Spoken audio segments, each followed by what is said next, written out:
Hello.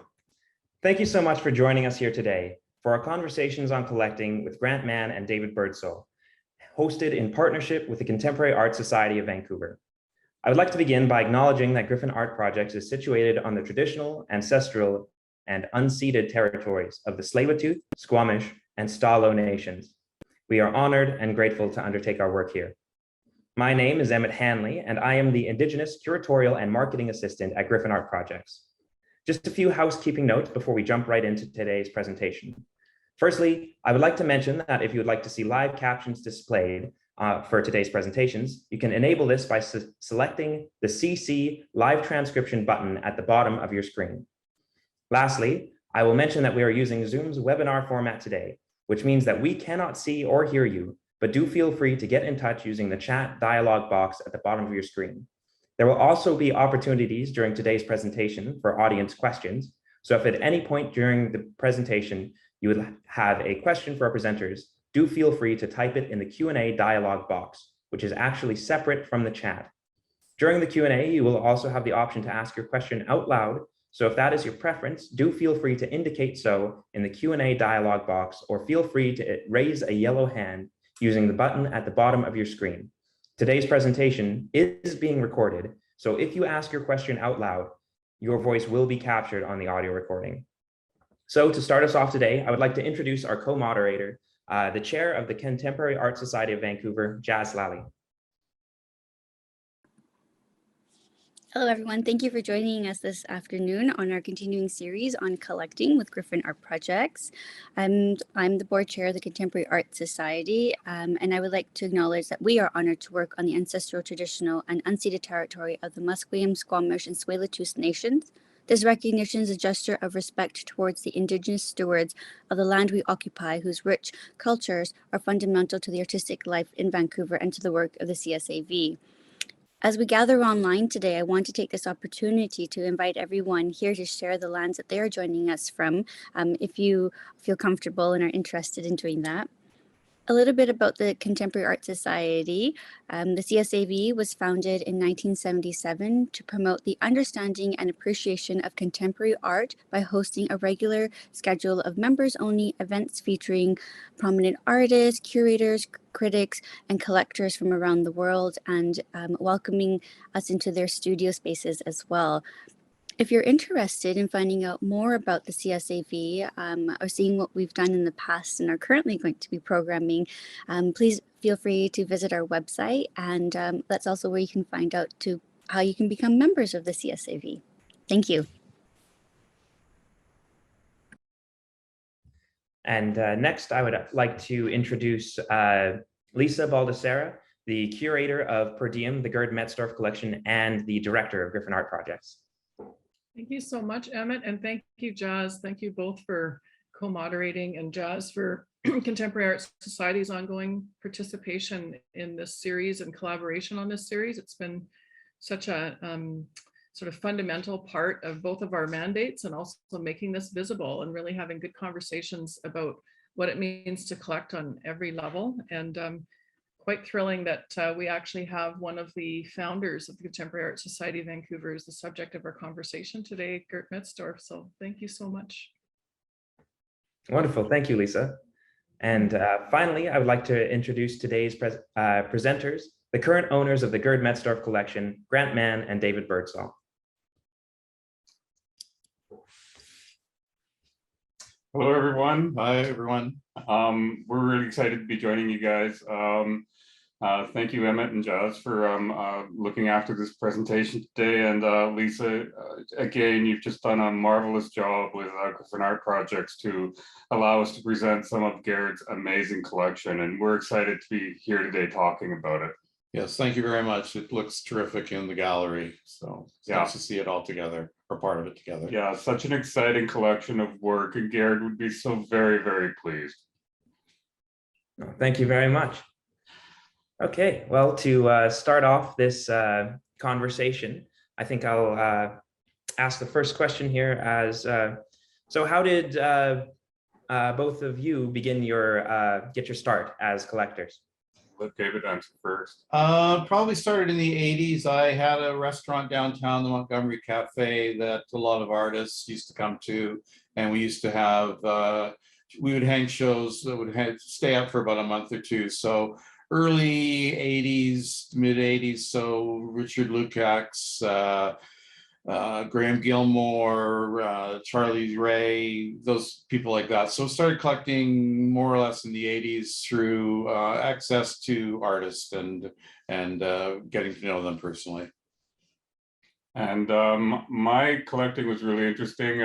It kind of started when I met Gerd in the mid 80s. As a professional musician, I had been collecting professional music keyboard equipment and software, and he suggested that maybe it was a good idea that I maybe siphoned off some of my funding to maybe collecting contemporary fine art. And it really started a conversation between the two of us, both about how to collect, how to afford to collect, what to buy.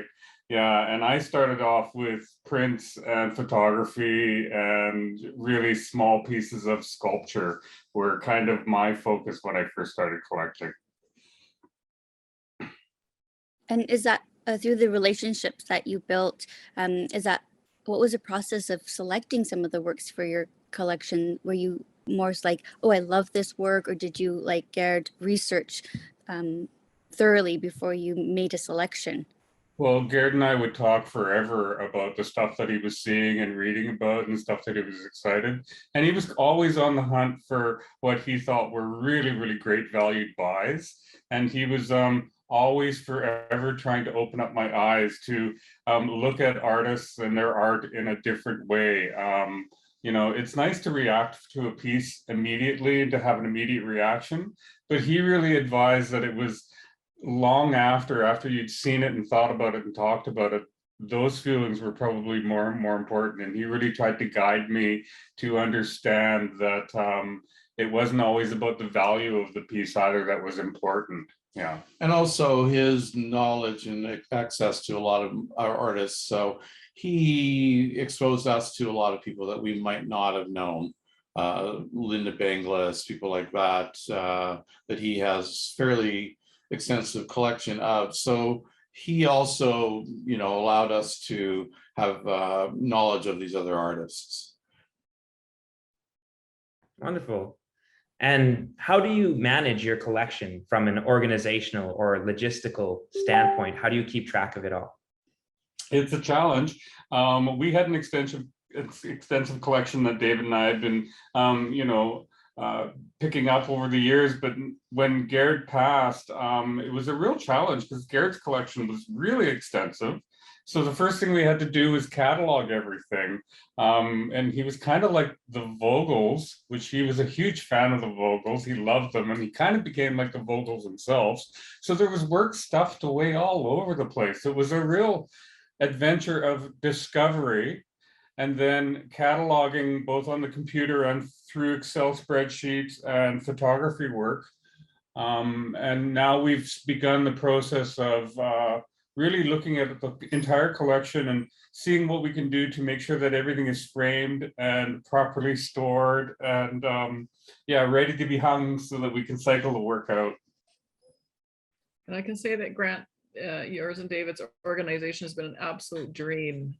I said it was a curator's dream to work with Grant and David, because they have been so organized about all of that back of house work. And, you know, it's sort of something that disappears. You don't really think about with a collection, but with that real, attention to that detail and tracking and even making sure everything was, archivally ready to go for the exhibition and framed and, all of that incredible work. So I just thank you both so much for all of that which made it so easy to do.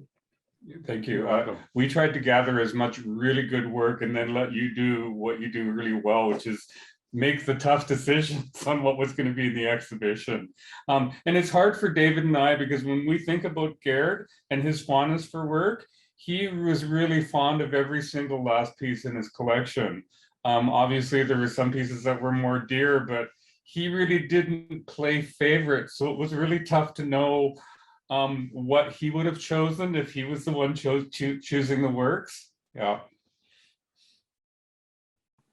Before we move on to speak about the man alive or Garrett here and his work, Grant, I just have a side question for you. Yeah. You're also an artist as well. How would Yes. you describe your practice and possibly some inspirations or influences that you found through collecting or through the works that you've been seeing over the past years? I trained to be a visual artist all my life, learning to paint and draw. And really, when the advent of computer technology came around, I saw an opportunity to really study first through computer-aided drafting and design, and then through 3D modeling, the opportunity to really break into this whole new world in the 80s and the 90s.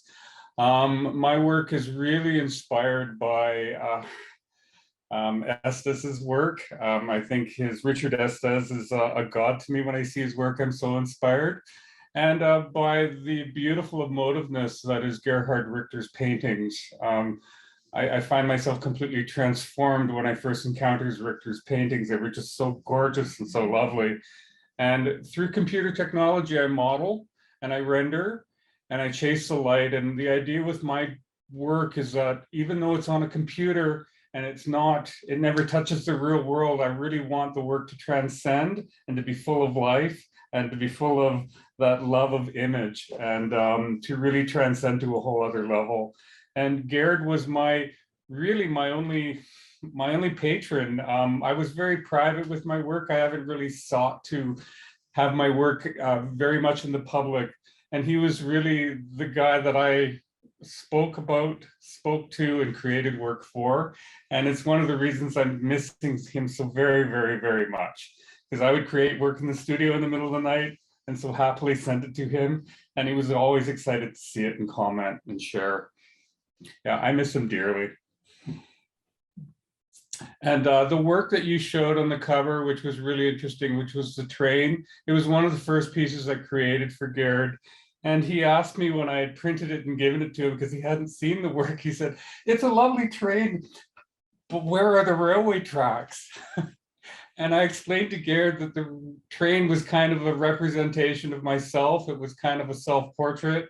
And I felt like I was very much like a train with no railway tracks. And he really loved that idea. Yeah. Wonderful. Well, thank you very much for sharing. Okay. We'll get to the next sort of section here. So how did you meet Gerd? What was the first meeting with Gerd like for you? Well, I worked in the West End. I worked in a variety of restaurants, and I worked basically graveyards and evening shifts. So I met the whole West End as a community. But Gerd was a really interesting man, and he's somebody that I just kind of gravitated towards. And when our conversation started, we started talking about collecting. We started talking about music, graphics. Then he started really talking about art and art collecting. And we soon became fast friends, because it's really nice to share that love of art with a friend. And Gerd certainly filled that role in my life. Yeah, because I was interested in painting, drawing, sculpture, photography. And Gerd was more than willing to help infill, because I had a lot of things that I needed to learn about and a lot of the artists. And I just want to say he left so many amazing books for David and I to read. So our conversations with Gerd continue even after he's passed, as we continue to grow about the artists. That was one of his collections too, wasn't it? Early on, from the 40s to the 60s, like those Canadian art books. Yes, yeah, we have a locker full of Gerd's art book collection that we have to go through. It's part of, once we finish cataloging the art, we will start cataloging the Canadian art history books. And I'm looking forward to turning the pages on some of them, because they're just gorgeous. And that's where he got his inspiration and his interest in art. And since, Emily Carr and the group of 7, they were unaffordable, he was looking for his own way of getting into art collecting. And I think contemporary art really provided that opportunity for him. And pop art was just evolving, and the works were plentiful and, in Gerd's words, somewhat affordable. So he saw it as his opportunity to get involved. Yeah. And perhaps David or Grant, can you share that moment? As Lisa made reference to like art books, but there was also, Garrett also collected coins and stamps and records, and I believe you helped him digitize some of those 45ers. Yeah, he had a whole collection of 45s because I'm a musician and a songwriter. We talked about writing songs, and that was part of our first conversation. He started going on about all his favorite 45s and how he missed listening to them. And I went, well, do you still have them? And he showed up with this giant airline travel suitcase full of 45s. And I digitized them all onto DAT tape so that he could listen to them, the A side and the B sides. And he just loved that. He just loved being able to listen to those recordings. And when I asked, so when did you jump to collecting art? He said, well, when I trained with CP, Canadian Airlines, in the early 70s, he said, I was traveling and I was looking for something to do when I was going to be on my layovers. And he said, art was a perfect thing. I could fill my time going to the museums, the galleries. And he said that he was really interested in watercolor paintings to begin with. There's a couple of pieces by Judy Faff in the exhibition. There were some of his earliest acquisitions. And he just started off from there, and then he got really into it, and it became his favorite thing to do. It became his favorite pastime and his passion. Yeah, that's wonderful. How would you describe your personal relationship with Gerd? Yeah, well, he's my best friend and my buddy. You know, I really miss him. Yeah, and it's interesting being surrounded by his art collection because it's this constant conversation that I'm having. One of the things about my relationship with Garrett is he enjoyed the fact that I remembered all the stuff that we'd seen when we traveled. So I could talk at length about the various artists and their works that we'd seen. And he thought that was very unusual because most people go blind when they go into a big, like a big show. Yeah, the art fairs are so huge, right? Yeah, they're really overwhelming. But he enjoyed that I could somehow sift through all of that and remember the works and be able to talk about our different visits. He really enjoyed that aspect. And then for some reason, I pretty good at remembering what was being asked as far as asking prices. So he really enjoyed being able to talk to me about that, and that I could track the different rise and fall of the artists and their works and what they were valued at. So he found that aspect was lots of fun to talk with me about. Grant, I feel like that's like how now we have catalogs and like all these online tools of tracking art sales, but you were doing it through your own sheer power of your brain. And is that one of the major differences back when Gerd and yourself and everyone was collecting, that the importance of going and seeing the work in person multiple times and learning through catalogs or meeting a gallerist or directly with the artist? I know that still continues today, but there seems to be a shift, especially the last 2 years, of being more online, like the online fairs, or not the relationship being slightly different and not as direct, possibly.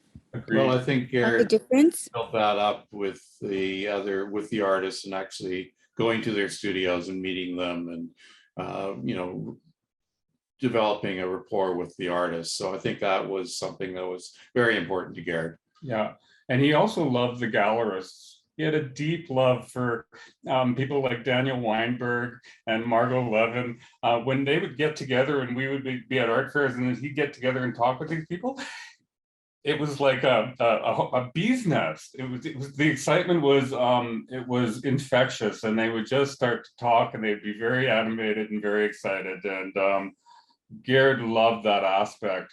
Gerd was also a firm believer of really getting out and seeing the work. You know, it was great to read. He was really about reading and researching and going online, but he really loved to actually go and actually get face to face to the work if that was possible. And he believed about creating this memory trail of those experiences. So this is why our friendship was so strong, because I remembered all those moments, and they're still stacked in my heart, and I still play them like 45s. Yeah, all my conversations.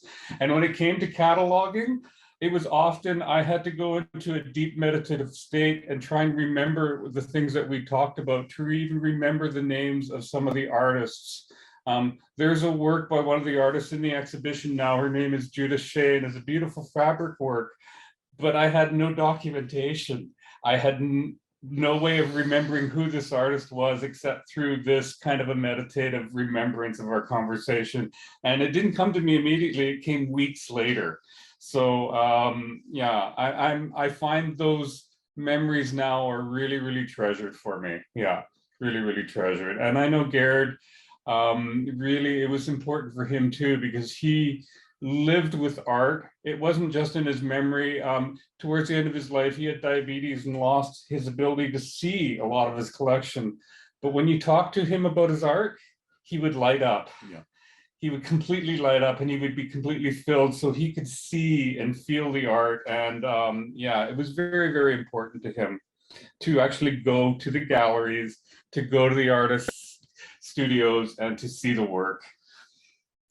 And Gert was fluent in German, so that would have been a huge help too when he was going to the fairs, the Art Basel, and going to talk to the gallerists. Yes. I would imagine. Yes. That He had a relationship with the Schmelers, Lisa. And you know, the Schmelers were really influential gallerists in Germany, and they exposed him to such an amazing cadre of artists. And it really helped bolster Gerd's understanding of international and European art. And yeah, he really valued that relationship a lot. And he loved Basel. He really loved the Basel Art Fair very, very much. Yeah, I got a chance to go there with him a number of times, and David went as well. And yeah, they were fun occasions. I think the Schmele Gallery is where he was introduced to Sigmar Polka. I think that's the Yes. the Sigmar Polka. Sigmar Polka, and a lot of the works by Moiser. And he was first introduced to Gursky and Roof when he was there as well. So he caught a real introduction and an earliness to that long before those artists were huge and international. And I think that gave him a real jump start. And then through the Contemporary Art Society and his relationships, he would bring discussion of those artists back to Vancouver and very happily talk to all the other people that are collecting about these great new things that he was seeing. Yeah, and how he thought they were very, very important. And he would tell them all, oh, you should be checking this out, right? You know, that's been really interesting as I've been learning more and more and reading about the show. Gerd as an early collector and learning and navigating the world, but also then navigating the artists who are also navigating the world at the same time, and how they're kind of growing and learning in parallel, which has been amazing. And CSAV has always supported that as well. So do you think that's one of the reasons why, apart from financial as well, the per diems that we should also talk about in a minute, but is that one of the reasons why you think he gravitated more towards the younger emerging artists early on in his career, because he too himself was a young collector at that time, learning perhaps? Yeah, and he was was really wanting to give artists that deserved it a break, and to be a proponent of their work and to be an ambassador of their work, which is unusual. You know, most people are quiet about the things that they were into, but if he was into an artist, he loved to talk about it. And he was, you know, he liked the young artists that were emerging, but he was also focused on an artist that had a career and that was maybe on the downward slope as well, and wanting to kind of turn the world back to the fact that these artists were really important, and he thought they were kind of overlooked. A good example of that would be Alan Serrett. There's a piece of his work, a couple of pieces of his work in the exhibition. There's 2 sculptures and there's a drawing by Serrett, and he loved the work, and he thought that this artist was very much overlooked.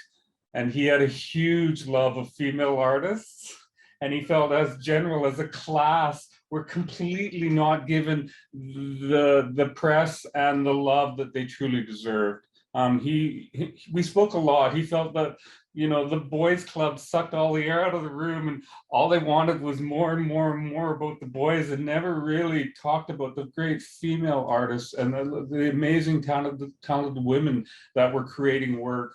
So his relationship with Linda was really, really, really fundamental. He had a personal relationship with her. He loved her work. And he often talked about the evolution of her career, and he loved that he was part of that evolution and got to be there and watch her work continue to evolve. He loved Via Salmons, he loved Judy Faff, he loved Mia Westerland, he loved Kathy Falk, he loved Liz Magor, and I just feel so passionate that he was passionate about female artists. I think so many of these artists are now being looked at and now being discovered, and Gerd was onto something long before that was a popular trend. Awesome. Well, thank you. Now, in your own collecting practice, did you ever have to compete with Gerd over a specific piece? Did you ever like find yourself in a situation where you both wanted something and had to negotiate through that? No, I don't think that ever happened.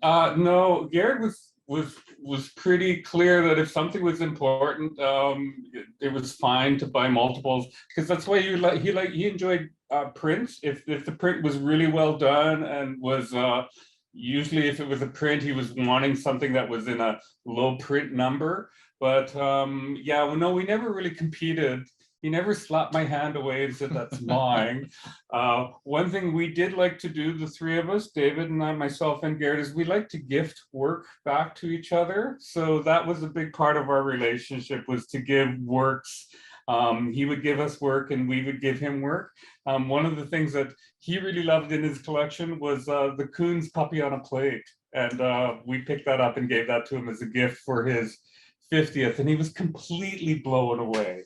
He was screaming in the restaurant, who gives Koons as a gift?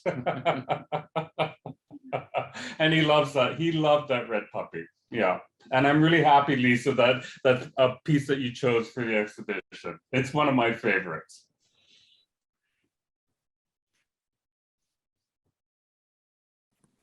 Perhaps this is a good moment to talk a little bit about the exhibition, and maybe for those who have not yet seen it, should go see it.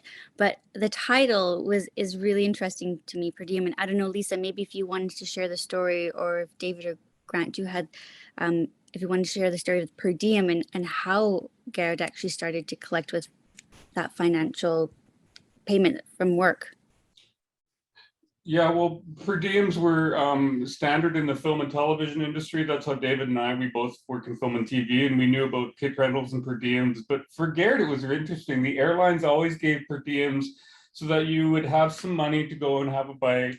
You could go and do something so you're not just stuck in the hotel.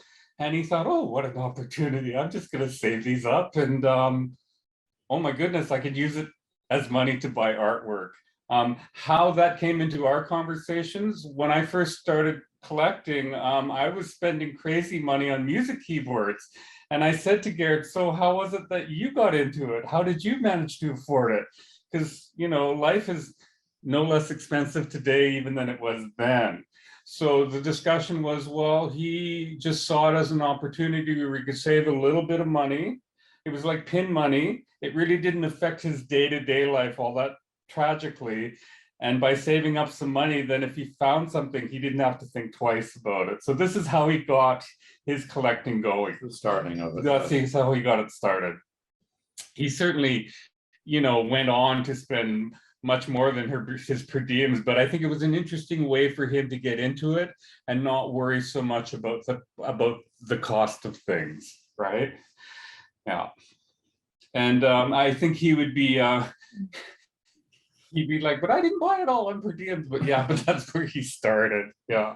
Yeah. I was actually just going to mention the story that you shared with me, Grant, which was the sale of the Jean-Michel Basquiat that he had in his collection. Yeah.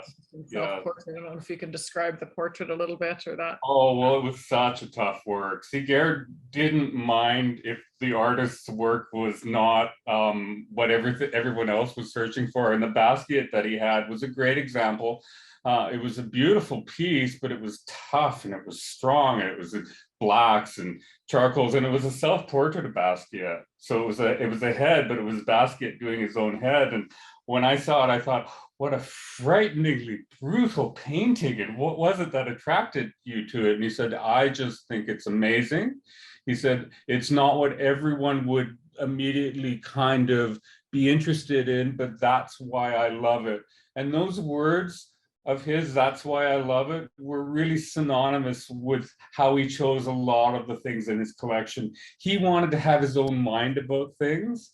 And if somebody wasn't into something, that would often fuel his interest even more. Yeah. And when he sold the Basquiat, he immediately was like, oh my goodness.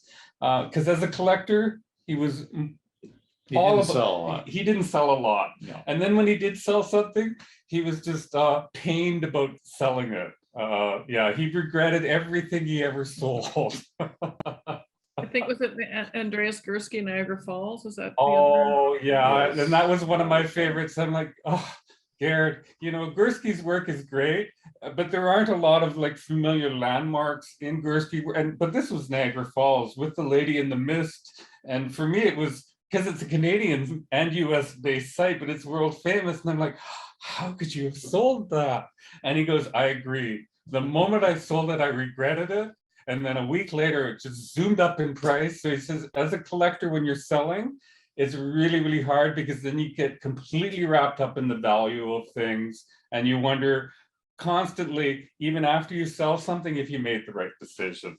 Yeah. Do you think that Gert was sort of canny about that in terms of as he got on and as he started to realize how valuable the works, like was he starting to be quite strategic in terms of thinking about growing the collection by those sales? Like, do you think that that was important in those sales, or? I think it went in stages for him. Yeah. You know, there were points where, okay, there was a lot of work and it was affordable, but then there were other times, because the art world has been so up and down, especially the contemporary art world, it's zoomed and the prices of things have gone way out of sight. So he often felt a little priced out of the market in some of the things that he wanted to buy.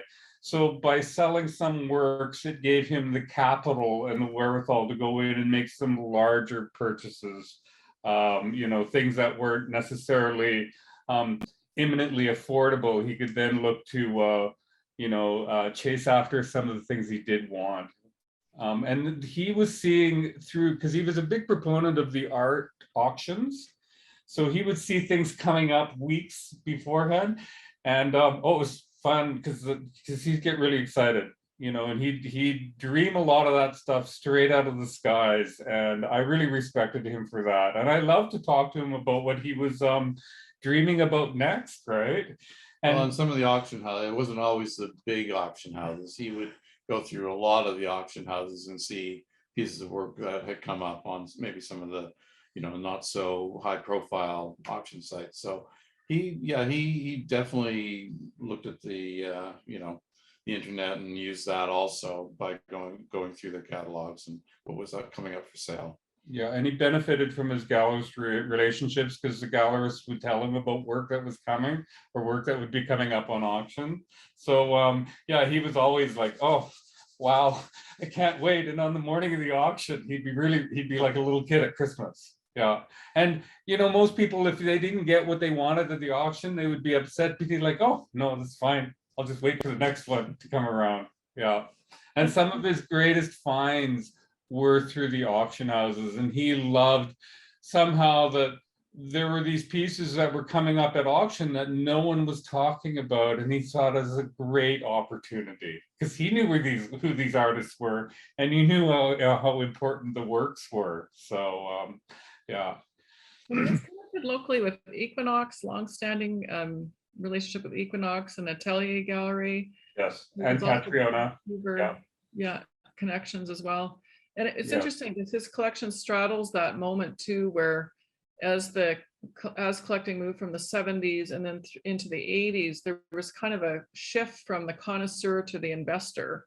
So, you know, he very much is in that category of the connoisseur in the sense of his research-based, lots of going to the galleries and the art fairs, both internationally in New York and LA. and then making his move and not necessarily thinking of it so much as investment based. So it was kind of an interesting shift that happened, I think, in collecting. As I don't think he ever thought of it as investment based. Yeah, he wasn't so much concerned about the value of things. He was more concerned about the worth in his own heart as a collector, what they were worth to him. That was far more important. And he felt a little saddened perhaps that the art world was so focused on monumental works and that kind of blocked out the sun to everything else. And he said, well, if you look around, there's work by so many artists that aren't getting the light of day. And he says he felt it was his role to promote those artists. He loved students coming out of Emily Carr so much because he felt they needed to start, they needed people to kind of promote their work and get behind them. And he was always looking for those opportunities as a way of augmenting his love and interest of art. He really felt it was his role to help promote them and help give them a start. And you have selected some stuff in the exhibition, certainly works by Ben Reeves, Jason McLean, Tim Barber. He loved those artists, and he liked going to their studios to see their work as well. Yeah, wonderful. Actually, going from that, and Lisa, you can also maybe speak to this as well. What was the selection process like for this exhibition? Well, I have to say I was greatly relieved when a few months in, Grant said, you know what, let's just do a second show because there were almost 300 works and many of them large scale and great examples of the artist's work, large scale, great examples. So it was tough. And so we decided that we would, as participating in the Capture Festival, we would feature photography primarily in this first show. And also works that related to photography, somewhat like the photo serigraph works, and then also printmaking and sculpture. And then the next one will be painting. Primarily that will be next year in 2023. But it was tough, but also incredibly rich because there were lineages in each of the sections. So for the photography, you can really see what his photo concerns are.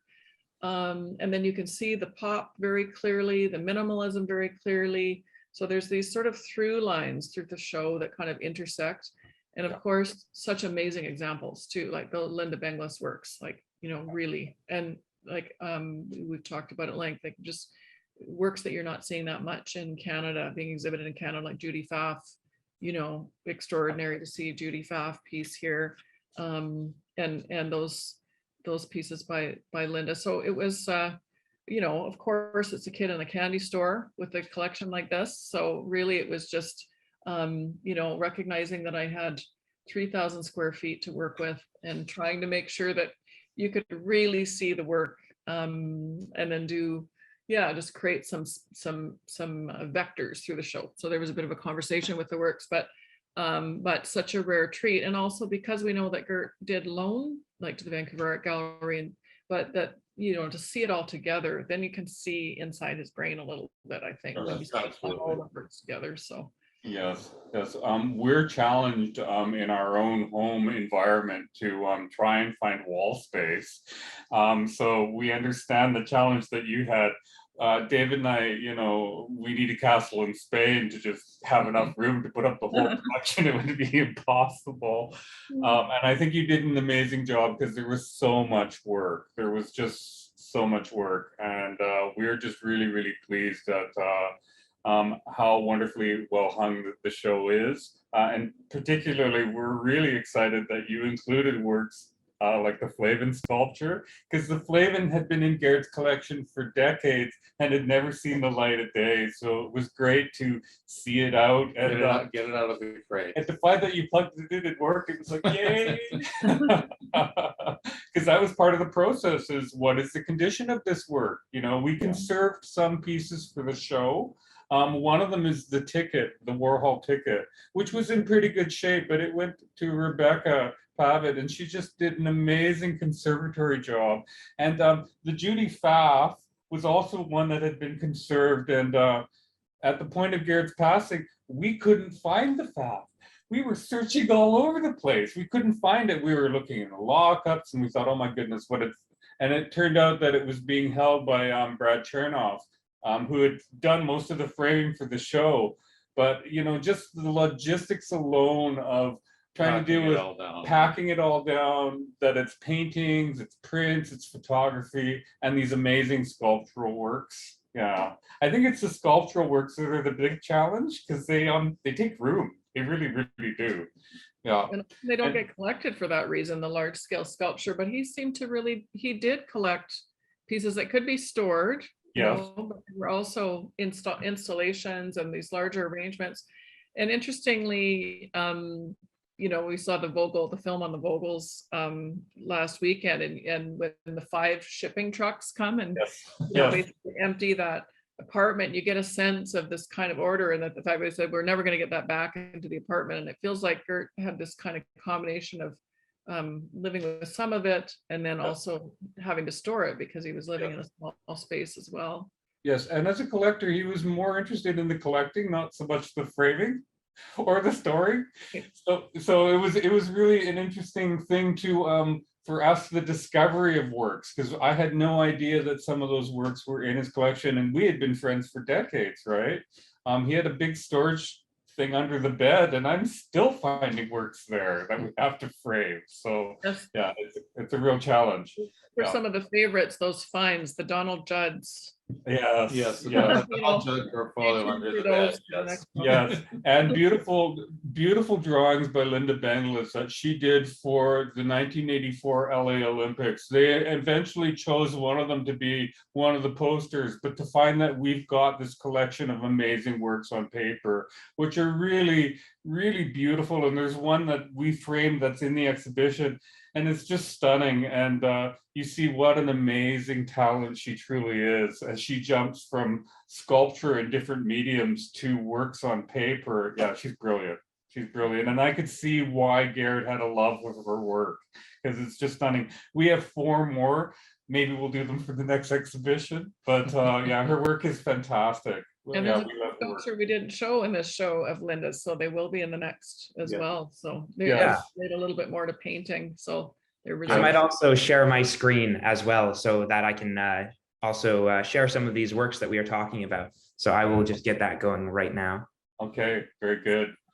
It was really interesting, Lisa, the works that you chose of Warhol, because Warhol was probably Garrett's favorite. Yes, this is the work by Linda Benglis on paper. What an amazing, amazing piece, you know. And this is the gold foil fan. This was another one of Garrett's absolute favorites. And it shows stunning artist and just such an amazing process. And it's so gorgeous and delicate and beautiful. It's one of our favorites. We miss it when it went out for the exhibition. It was just like, oh, yeah. It's really beautiful. We love this piece. Yeah. And you just pass and go back one. This is a glass knot by Linda, which is such a tough piece of work. But when the light catches it, you see how fragile and beautiful it is, and just so incredibly crafted and conceptualized. Yeah, she's amazing. She's just absolutely astounding. And here is one of Andy Warhol's soup cans. I thought he went to a party in New York, but somebody was telling me it was a Canadian can of soup with some French on it. So I'm not sure. The Ace Gallery. I'm not sure where the party was, but he was on his way over. He wanted to get a can of soup. He knew Warhol was going to be there. So he found a cream of chicken soup. And he was so concerned that it was cream of chicken and not the tomato soup. He didn't think Warhol would sign it. But Andy just laughed and he giggled. He said, give it to me. I don't care if it's cream of chicken, cream of celery, cream of mushroom, I'll sign it. And we had to take it off the can because the can was starting to break down. And again, Brad did such a beautiful job of framing it and matting this, and we're really happy that it's in the show. Yeah, Gerd was delighted that I designed that for him. It was one of his favorite things again. Yeah. And here's the ticket. Yeah, this ticket is just absolutely astounding because Again, this is from the 60s and works on paper haven't necessarily survived all that well over the last 50 plus years. So it's a real credit to Warhol, the way that he printed and the inks that he used, that it's in such astounding condition and that the colors haven't shifted and faded. It's just beautiful. And I'll let David talk about this one.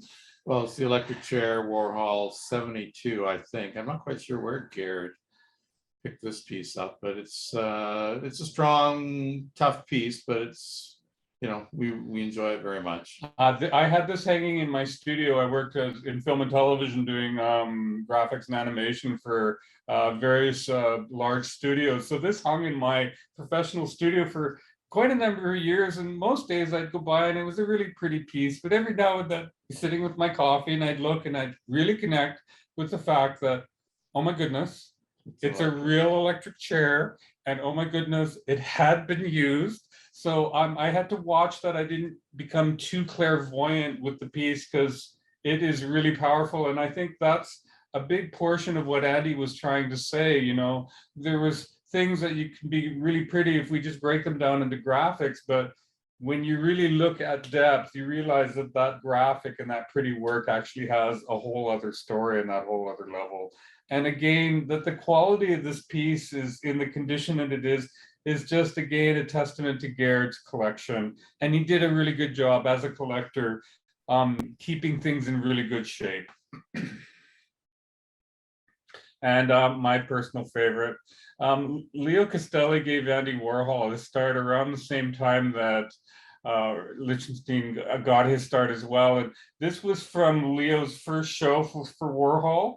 And Warhol had gone on to do other cow prints, but this was the first one. And I grew up on a dairy farm, so this is, I've got a real connection with this piece, and it's just fantastic. It is so bright and it's so beautiful, and it hangs at our front door, and it always greets me and says goodbye as I leave. So it's my favorite piece in the entire collection. It's fantastic. And here's Garrett himself. This is such an amazing photograph, and thank you, Christos Stikiakos, for taking this photograph and making it available to us for the exhibition. I think we were really surprised that you see Garrett here in his element. He's in his home. He looks happy. He looks healthy. He's obviously talking off camera to Brad Chernoff. You see him surrounded by his artwork. And he's leaning against the Archwalker crate, which he hated when other people would do that. But you see him leaning against it now. And I just want to point out in this photograph that you see in the background, sitting on the dining room table, what seems to be a computer screen, but it's actually a magnifier. So he used that magnifier to blow things up so that his eyes could see things, because he was kind of legally blind at the end. But yeah, this is such a great photograph. And the photograph of his mom on the coffee table. So his mom is with him as well. Yeah. Awesome. Well, I kind of started in the middle there because we were just talking about the Benglis piece, and I was like, oh, okay, I'll just start there. So yeah, if we want to, we can keep going through some of these other works here as well, or we can get back to some of the questions. Just show a couple more. You know, obviously Sure. I could talk for days and days and days about this, but I really want people to go to the exhibition and to be able to encounter some of these works for themselves. I think the works are so enjoyable on so many different levels. Technically, this piece alone on the screen is just astounding. And yeah, I go blind every time I look at it. It's so amazing. Yeah, I just see more and more and more in her work every time. Yeah, well done, Linda. Yeah, beautiful. Yeah. And the Flavin, this is an amazing shot. Oh my goodness. That's great. That looks great. I think I did that's kind of the way I think Flavin had maybe intended for his work to be seen. Like, who cares about the rest of the world, or if there's anything else in the room? Yeah, his work is just so vibrant, and Gerd would love that photograph. Beautifully installed. And I know it was a challenge, Lisa, when you turned it on, because it changed the color of everything else in the room. So yeah, amazing. Nice to see it out of the crate. Nice to see it out of the crate. I thought there was just going to be moths and dusts. Yeah. I think that actually, oh, I'm getting, oh, there we go. Oh, and then the Put it on puppy on the plate. Yeah, such a beautiful piece. Koons is a great example of an artist who, whose work is so monumental, and how could you ever, have room for some of the large work? And then the fact that he has so many different artists working on his work at the same time is he's an industry unto himself. But I think for me, it's the form, it's the color, and that this is such a delicate, beautiful piece, but it's so strong and enduring at the same time. Yeah. And then Judy Faff, absolutely stunning. Even photographs of this don't do justice. So to be able to see it at Griffin Art Projects is so fantastic. And we had Brad Chernoff create this plexiglass shroud because we wanted people to be able to wander around and actually interact with the piece and be able to see it. You get to see how amazing she was, not only as a design specialist, and her choice of materials are astounding. And when you walk around, you realize how totally fragile the piece is. And Yes. I can't imagine Gerd buying that. What was he thinking? But again, it's a testament to his eye as a collector. And he said she is unbelievably talented and very, very important. And when I got a chance to see this at the Griffin, I totally agree. It's just a gorgeous piece, a gorgeous piece. Yes, this photograph is really quite amazing. This is Gursky at one of his best, and it's a shot of an airplane. So I think Gerd had a real love of this. Interestingly enough, we found later in life that Gerd was scared of heights. So it was pretty amazing that even as a career, he would jump in a plane and go to 40,000 feet and be comfortable, but he wasn't really comfortable on our balcony. But this is a great photograph. It's a fantastic photograph. And then this photograph has special significance because I spent years wondering what it was that he loved about this photograph. And I realized again at the art projects when we went up to see it, because I'm quite familiar with the photograph. It hung in my studio.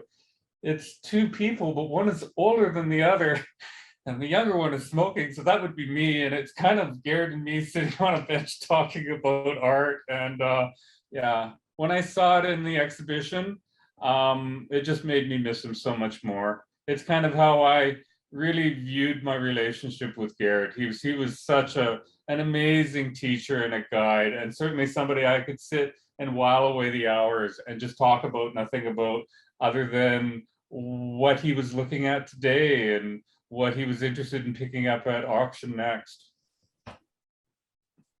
And yes, the train. This is an interesting train because again, there's no railway tracks. I might do a 2.0 where I just do railway tracks and a swoosh with the train going off. Because yeah, I don't feel like I did, but this was a real indication of how I was feeling about things at the time. And it's a really pretty piece. Interestingly enough, people thought it was Koons, and this was really inspired by Jeff Koons' Luxury and Degradation set, which is a series of photographs that's just absolutely astounding. And that set of photographs inspired me to do this piece. And Gerd caught that reference immediately. It was in the way that I created the lighting and the texture and just the general feeling of the piece itself. Yeah. And then this piece is really special because yeah, this was a mathematical equation, and this was printed in the early 90s, so that I was able to create the equation, that I got it to render on the computer, and then I got it to print. And then most importantly, as the Contemporary Art Society, that this print has lasted and has held up and the colors haven't shifted, though this photograph is not really doing it justice. Sorry. Yeah, no, that's okay. That's okay. But Gerd asked me why I rendered water, and I said, well, it's kind of how I feel about you. And he was just completely blown away. He goes, well, what do you mean? And I said, well, relationships yes, they have a surface, but over time, with all the memories and all the things that happen, there's this deep, deep, deep, deep thing to share and enjoy. And it really represented how I felt about Garrett. Yeah, and I loved it.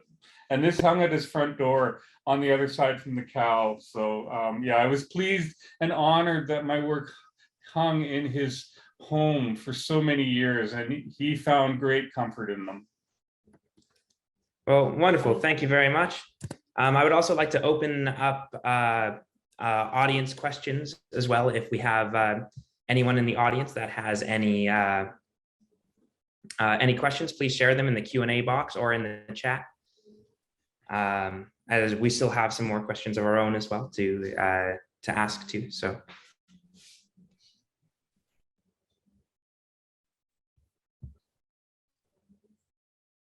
I see a comment from Lang and Kathleen Brown. This has been an excellent discussion about Gerd and his commitment to and his love of collection and his love of art. It is heartening to know that this special collection has found its way into such knowledgeable and caring hands. So thank you, Lang and Kathleen. Oh, thank you. Thank you. That's very sweet. We really want to be good stewards of the collection. We feel because Gerd had a great history of lending art, that this is why we're cataloging things and getting things ready so that, you know, if there's an opportunity to lend them for other shows or to the art galleries, we're wanting to continue that great work. Yeah. Because we really feel art is meant to be seen and it shouldn't sit in a lockup and never see the light of day. No artists create works like that. They all create the works and want to share them and have them enjoyed. We have another question from Jeffrey Boone. Thank you, Jeffrey. Are there any images to share of how he lived with the art collection, or perhaps you can describe how he lived with the work? Well, okay, we're sitting in what would be his second bedroom. It was a small 1,100 square foot place, but this second room was completely full of art. You couldn't even put your foot in the door. It was from one end of the room to the other. It was just completely stuffed full of art, and it was often a challenge to try and get something out of the room. And besides that, Garrett also stuffed art under his bed, and yeah, it's maybe a good place, but I'm not sure on the long-term things. We've been trying to get stuff framed, and we just want to say thank you to Brad and Brad Chernoff and Karen for taking good care of us and looking after all of the framing. I think part of the reason that the exhibition looks so great is all the work that Brad and Karen did framing for us. Yeah. Yeah, it makes a difference. And then, you know, Gerd wasn't all that, he didn't matter if the work was cycling or if he switched it out. So, you know, I'd often have to go over and go, okay, you've got so much, let's just go into that other room. I'll pull out one or two pieces and we'll just switch it up and change it out. And yeah, he was often resistant, but the moment that something new went up on the wall, he'd really, really love it and he'd really enjoy it. Wonderful. We have a question in the Q&A box from Tico Care. When are you planning the next 2.0 exhibition? Excellent exhibition and curation, by the way. Thank you. Thank you, Tico. Hi, Tico. Hi, Tico. What's really next summer, I think, is tentatively when we're booked. Probably at least a question mark. Yeah, Lisa, what do you think? That's our plan. So next, you can watch for it next for our May to August exhibition period next summer. I love it. Summertime. Very good. Yeah. Hopefully when we can gather as a group. Yeah. Yeah. Yeah, wonderful. I have one more question here. What do you think Gerd would think about this exhibition and his collection being shared? Well, he was very private. I think he'd be very pleased, so. I think ultimately he would be very pleased. Before Gerd passed, we had talked to him about perhaps having an exhibition and approaching Griffin Art Projects, and he again at the end thought that that was a very, very good idea. And you know, because he wanted people to enjoy the art, he wanted people to enjoy the collection as a whole, and he knew as well what a great challenge that was going to be. But I think they did such a great job. I think he would be very pleased. I He mean, would it be- looks great, and Yeah, I don't think he ever saw it all encompassed in one spot. So I think I think he'd be very pleased. yeah, I think two things. The exhibition would really blow him away, and the catalog of his entire collection, he'd find that fascinating. He really would. Because I'm not sure he had in his mind all the things that he had. It was just Probably so not, extensive, yeah. so extensive. Yeah. It is one of the treats about getting it out of the storage and out of the home and actually being able to look at it and have a space just to go to Absolutely. the work. Yes. Yeah, yeah. There's a couple of the large paintings that'll be in the exhibition next year that we're looking forward to see because they're so big that you really need a big space. And Step back and take a look. yeah, you need some room to step back from it. And yeah, we're excited that Griffin Art Projects is going to have a 2.0. So yay. I want Yeah. to have a good look at them because that passageway in the storage area was not very far to get back. to look at. No, exactly. We have a great. That was always the problem. That was always- Oh, yeah. it looks great. Yeah. You know, it's even harder to see something when it's in a crate. It Yes. really is. Yeah. So we really haven't had a chance to really live with some of those paintings. And, you know, again, a great example of that is the beautiful diptych by Ian Wallace that's up in the exhibition. Yeah, that's true. There's such a terrific piece that was impossible to see when it was in storage because you're like nose pressed up against it. And just to be able to step back and to really have some air and some space around it is amazing. You get to see what an incredible talent Ian is. Yeah. Yeah. And we That's will have a fantastic. publication after the second exhibition. So just to let folks know that that will be an opportunity to see some of the work and have more of a discussion. Yes.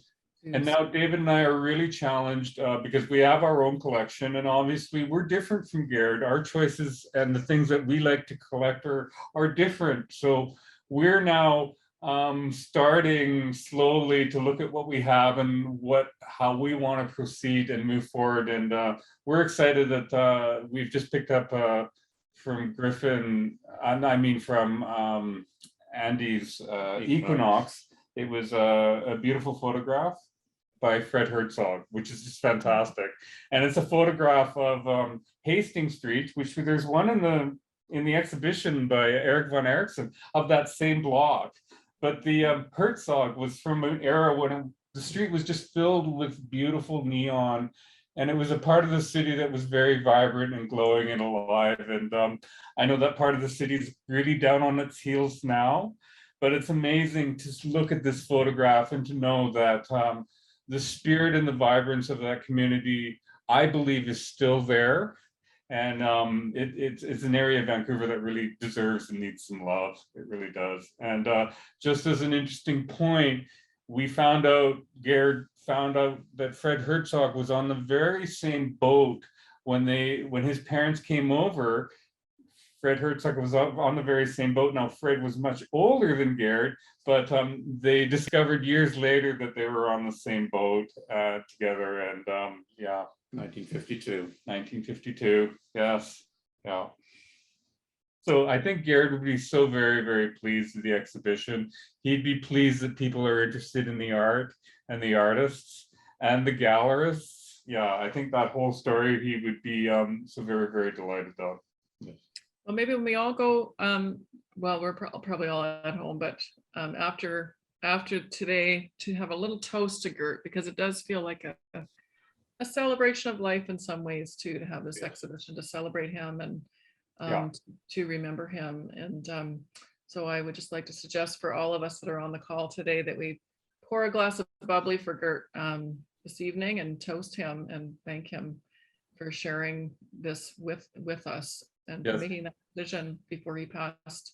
And as an aside, he flew and picked up duty free all over the place. So beside us is the bar that he left behind. So we'll raise a glass to all of you and thank you for joining us today. Yeah, we Yes. really appreciated the opportunity to talk about Gerd and his collection. Yes, he was a very private man, but he truly loved the art world. He truly loved all the other collectors, and he appreciated other collectors in Vancouver and the courage to, you know, to get out there and to support and to collect what you love. Yeah. If he had any advice to anyone, it would be go out, look at the work, find something that you love and fall in love with it. Yeah, that would be his advice.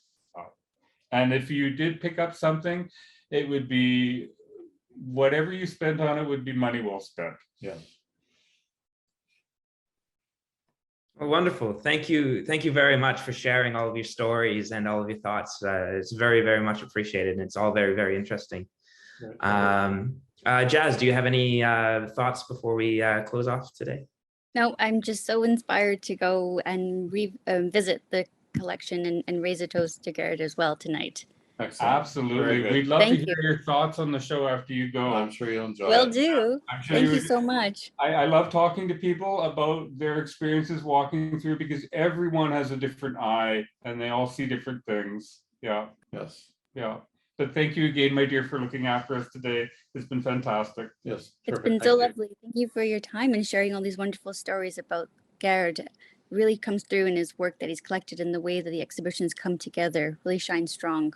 Excellent. Thank Great. you very Excellent. much. You're welcome. Yeah. Thank Well, you. wonderful. Oh, sorry. Go ahead. No, I just want to say thank you, Jazz and Emmett, for moderating today and for all your good questions. And Yes. thank you so much to Grant and David for sharing all those stories, and letting everyone know a little bit more about what inspired Gert and getting to know him a bit more. Terrific. Yeah. Yeah, Well, wonderful. here today, he'd be looking at art auctions, catalogs, online, chasing the next piece of work. So, yeah. All right. Well, thank you, everyone. Thank you. Yeah. Thanks again. I'll just end off with a couple of housekeeping notes before we finish off today.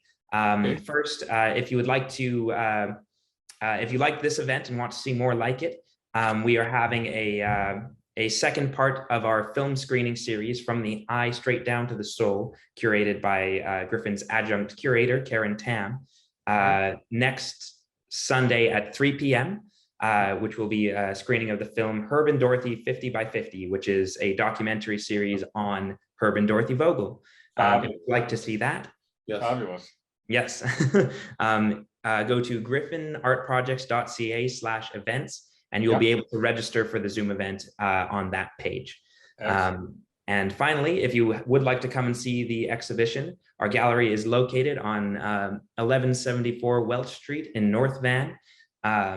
Our hours are noon until 5 p.m. Friday, Saturday, and Sunday. And it is a free admission gallery as well. So you can please register online again at griffinartprojects.ca to sign up for a time slot. And we would love to see you here. So yes, once again, thank you all very much for participating in this talk, and thank everybody for coming and participating as well. So have a great day, everyone. Okay. Thank you. Thank you. All right. Bye-bye. Bye.